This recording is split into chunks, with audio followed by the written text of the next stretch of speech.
Hello everyone, it's Marilyn. There's something new at KK's Quilt Studio, single line fonts. You've been asking, you've been wanting fonts that you can add to your quilting designs.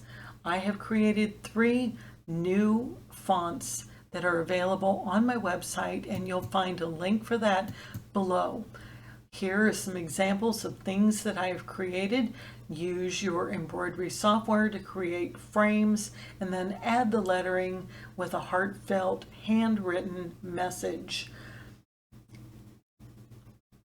So there's no need to attach a separate label to your quilt top. Those labels can be removed from your quilt top if it were ever out of your control, like if you went to a show or something like that.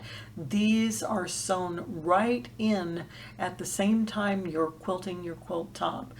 These can be sewn on the long arm, your computerized long arm system, or they can be sewn with an embroidery machine. So you do need, because of the nature of these files, you do need some digitizing software. The fonts are in artwork format, and both Art and Stitch working files and Pro Stitcher Designer files are included with the downloadable files. So I'd like to show you how I use the fonts and how you can download them to add to your quilting design library. Let's start over in Pro Stitcher Designer. Now here is the first font that's available. It is a simple handwritten look font. Here is one, it's a little bit more dressy, and one even more scripty and scrolly. And this file comes with extra little glyphs that you can add to your quilting designs. So let's go back to the second font and see how exactly you use these fonts. Now you'll notice in the sequence view that all of these letterings are currently artwork. So I'm going to show you how to create a simple phrase using the lettering. I'm going to drag down an alignment guideline. Just simply click on your ruler, drag down, and release with your mouse. And then second thing we want to do is to right click on our bar and make sure those snap to guidelines are checked. That will help you in the process of lining up your letters. So let's do a simple phrase, love you.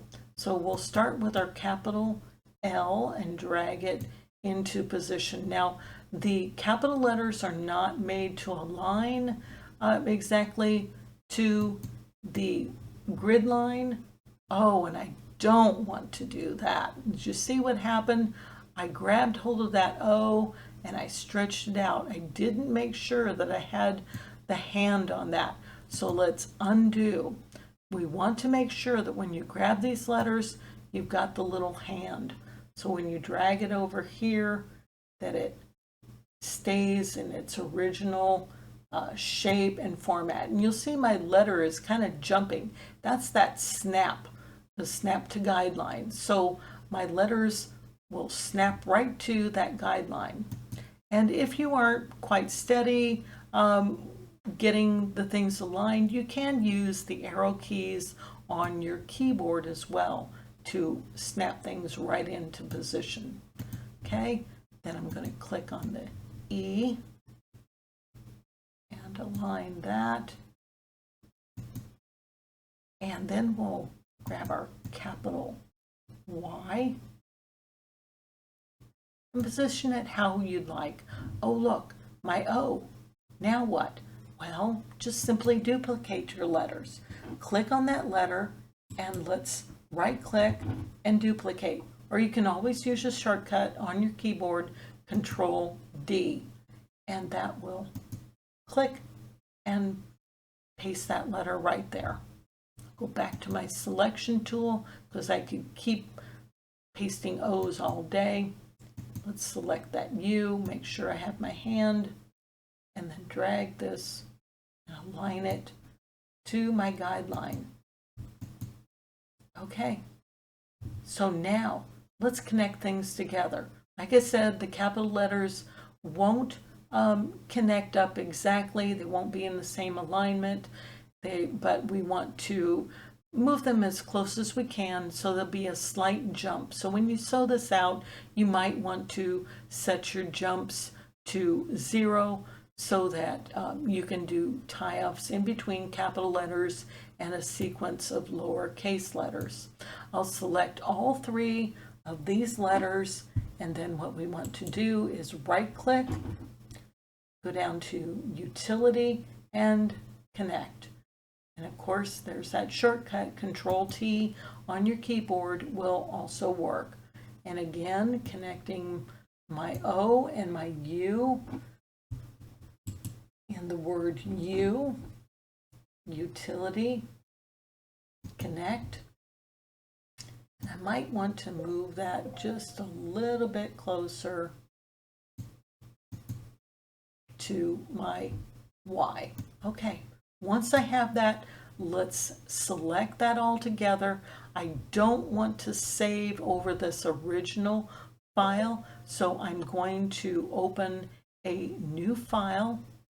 I have one already done. I'm going to copy, go to that new workspace, and paste my new lettering. I will want the sewing sequence to be in order, so let's check. So I want, yeah, that's out of sequence. So there's my L, and I want that to be in the correct sequence so that it sews left to right. So I'm going to right click on the order, and I'm going to move that back so it goes to the top of the sequence. Next, I'll want the O-V-E, all right? Oh, and there's the O-U and the Y. So I want them to be in order. I don't want to create excess jumps. So let's go to order, and we'll move that to the front. You also can use those shortcut keys.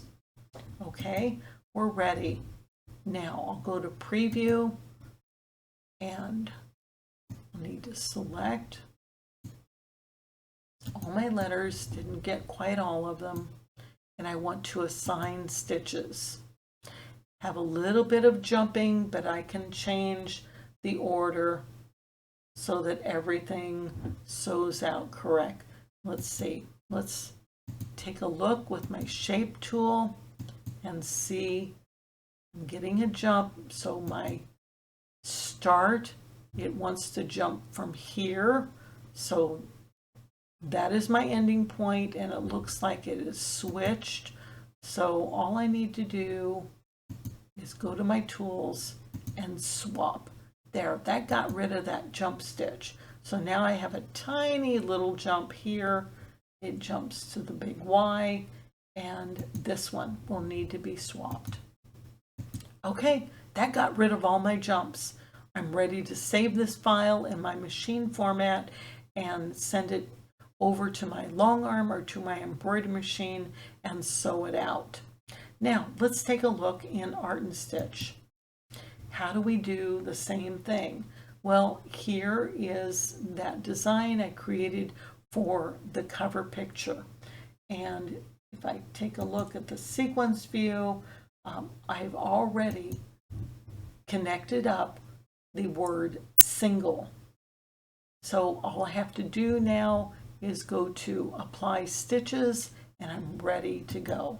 How do I connect up those single letters though in Art and Stitch? If I select those 3, I can either use my Connect Objects tool, or similarly, I can right click and connect objects. Both ways will work the same. So now I have a single word, I have line, and then I can also attach all of these and then assign stitches simply by clicking the running stitch. So I hope that you will take a look at what I have to offer and enjoy these single line fonts. Don't forget to keep your original file in pristine condition, because this is the file that you'll need to return to get all your lettering. So don't forget, once you have created a new phrase, copy that, open a new file workspace, paste your new verbiage to that page, assign stitches, and then save in your machine format, be it quilting or embroidery designs. Art and Stitch will do both embroidery and quilting. So if you have any questions, be sure to drop me a down in the comments. Let me know what you're thinking, and I hope you will enjoy my new single line fonts. Until we see you next time, everyone, I wish you happy quilting.